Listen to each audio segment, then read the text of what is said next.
Hello viewers, নষ্ট USB hub কিভাবে আমরা পুনরায় ঠিক করে ব্যবহার করতে পারি। এটা মূলত তার নষ্ট হয়ে গেছে, তো এখন আমরা এটাকে নতুন একটা তার লাগাবো। ইউএসবি কেবল, একটা ভালো মানের ইউএসবি কেবল আমরা নিব। সস্তা দামের ইউএসবি কেবল নিলে কিন্তু কাজ করবে না, এটা ভালো মানের একটা ইউএসবি কেবল।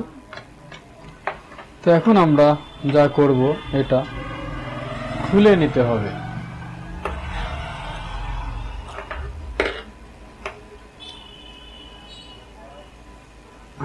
একটু কায়দা কৌশলের মাধ্যমে খুলে নেবেন, সাবধানে যেন ভিতরের কোনো পার্টসের কোনো ক্ষয়ক্ষতি না হয়।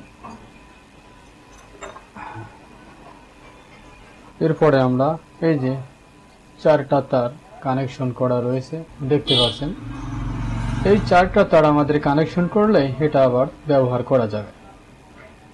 এখন আমরা এই যে চার্জিং কেবলের মাথাটা কেটে নিব।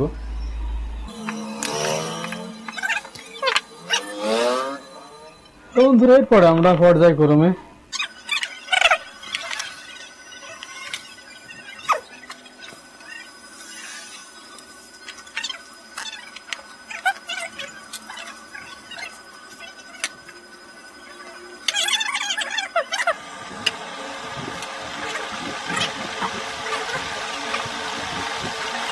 তো এখন আমরা এটা প্রবেশ করিয়ে